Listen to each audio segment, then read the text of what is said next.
بسم اللہ الرحمن الرحیم۔ السلام علیکم۔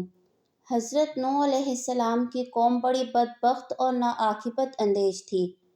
حضرت نوح علیہ السلام نے 950 سال دن رات تبلیغ حق فرمائی، لیکن وہ نہ مانے۔ آخرکار حضرت نوح علیہ السلام نے ان کی ہلاکت کی دعا مانگی اور اللہ تعالیٰ سے عرض کیا کہ اے اللہ، ان کافروں کو جڑ سے اکھاڑ دے۔ آپ کی دعا قبول ہو گئی اور اللہ تعالیٰ نے حکم دیا کہ اے نوح، میں پانی کا ایک بہت بڑا طوفان لاؤں گا اور ان کافروں کو ہلاک کر دوں گا۔ تو اپنے اور چند ماننے والوں کے ساتھ کشتی بنا لے۔ حضرت نوح علیہ السلام نے جنگل میں ایک کشتی بنانا شروع کی۔ کافروں کو آپ کو دیکھتے اور کہتے، اے نوح، کیا کرتے ہو؟ حضرت نوح علیہ السلام فرماتے، ایک ایسا مکان بنا رہا ہوں جو پانی پر چلے گا۔ کافر یہ سن کر ہنستے تھے۔ حضرت نوح علیہ السلام فرماتے، آج تم ہم پر ہنس رہے ہو، پھر ایک دن ہم تم پر ہنسیں گے۔ حضرت نوح علیہ السلام نے کشتی تیار کر لی تو اللہ تعالیٰ نے حضرت نوح علیہ السلام کو حکم دیا کہ آپ خود بھی کشتی میں سوار ہو جائیں اور میرے مومن بندوں اور تمام حیوانات میں سے جوڑا جوڑا کشتی میں سوار کر لیں، مگر کفار میں سے کسی کو بھی کشتی میں سوار نہ کرنا۔ حضرت نوح علیہ السلام نے اللہ تعالیٰ کے حکم کے مطابق مومن بندوں کو، جن کی تعداد تقریباً 80 تھی، کشتی پر سوار کر لیا، جن میں حضرت نوح علیہ السلام کے بیٹے سام، یافس اور ان کی بیویاں بھی شامل تھیں۔ تمام جانداروں کا ایک ایک جوڑا بھی سوار کر لیا۔ پھر اللہ تعالیٰ نے ایسا زبردست طوفان بھیجا کہ آسمان سے بھی زوردار بارش برسنے لگی اور زمین سے بھی پانی ابلنے لگا۔ چند لمحات کے اندر پانی اتنا زیادہ ہو گیا کہ اللہ تعالیٰ کے حکم سے کشتی تیرنے لگی۔ حضرت نوح علیہ السلام کی کشتی اللہ تعالیٰ کی حفاظت میں چل رہی تھی۔ اسی دوران آپ نے اپنے مشرک بیٹے یام، جس کا لقب کنعان تھا، کو آواز دی کہ آؤ، آپ ہمارے دین میں شامل ہو کر ہمارے ساتھ کشتی میں سوار ہو جاؤ۔ بیٹے نے اس نازک موقع پر اپنے باپ کی دعوت کو رد کر دیا اور اپنے ہاتھوں اپنی ہلاکت کو مول لیا۔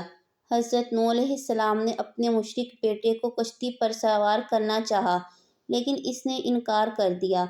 پھر آپ نے اپنی آنکھوں سے اسے موجوں میں ڈوبتے ہوئے دیکھا تو اللہ سے اسے بچانے کی درخواست کی، جس پر اللہ تعالیٰ نے ناراضگی کا اظہار فرمایا، اس لیے کہ اللہ تعالیٰ کے نزدیک شرک بہت بڑا گناہ ہے۔ نوح علیہ السلام نے اپنے رب کو پکارتے ہوئے کہا، اے میرے رب، میرا بیٹا تو میرے گھر والوں میں سے ہے، یقیناً آپ کا وعدہ بالکل سچا ہے اور آپ تمام حاکموں سے بہتر حاکم ہیں۔ اللہ تعالیٰ نے فرمایا، اے نوح، یقیناً وہ آپ کے خاندان میں سے نہیں، اس کے اعمال اچھے نہیں۔ آپ کو مجھ سے وہ چیز نہیں مانگنی چاہیے جس کا آپ کو علم نہ ہو۔ میں آپ کو نصیحت کرتا ہوں کہ آپ جاہلوں میں شامل نہ ہوں۔ نوح علیہ السلام نے کہا، اے میرے رب، میں آپ کی پناہ چاہتا ہوں اس بات سے کہ آپ سے وہ چیز مانگوں جس کا مجھے علم ہی نہ ہو۔ اگر آپ مجھے نہیں بخشیں گے اور مجھ پر رحم نہیں فرمائیں گے تو میں خسارہ پانے والوں میں سے ہو جاؤں گا۔ آسمان سے شدید پانی بارش اور زمین سے پانی کے فوارے نکلنے پر زمین پر بہت سا پانی اکٹھا ہو گیا، جس میں تمام کفار ڈوب گئے۔ صرف وہی لوگ بچے جو حضرت نوح علیہ السلام کے ساتھ کشتی میں سوار تھے۔ اللہ حکم الحاکمین کا طے کردہ فیصلہ پورا ہو گیا تو اللہ تعالیٰ نے زمین کو حکم دیا کہ جو بھی تمہارے اوپر پانی ہے اسے پی جاؤ، اور آسمان کو حکم دیا کہ بارش برسانا بند کر دو۔ دونوں نے اللہ تعالیٰ کے حکم کی تکمیل کی۔ زمین کا پانی کم ہونا شروع ہو گیا اور پہاڑوں کی چوٹیاں نظر آنے لگیں تو اللہ نے حضرت نوح علیہ السلام کی کشتی جودی پہاڑ پر جا ٹھہرائی، جو عراق کے شہر موصل کے قریب ہے۔ اللہ تعالیٰ نے حضرت نوح علیہ السلام سے فرمایا کہ اب آپ سلامتی کے ساتھ کشتی سے زمین پر اتر جائیں۔ آپ پر اور آپ کے مسلمان ساتھیوں پر اللہ تعالیٰ کی برکتوں اور رحمتوں کا سایہ رہے گا، اور ان میں سے کچھ کی نسلوں میں سے ایسے لوگ پیدا ہوں گے جو آگے چل کر کفر کی راہ اختیار کریں گے۔ ان کا مقصد دنیا کا عیش و آرام ہوگا۔ ہم انہیں دنیا سے فائدہ اٹھانے کا موقع تو دیں گے، لیکن آخر کار انہیں دردناک عذاب سے دوچار ہونا پڑے گا۔ امید کرتی ہوں آج کی ویڈیو آپ کو اچھی لگی ہوگی۔ اگر ویڈیو اچھی لگے تو ویڈیو کو لائک کریں۔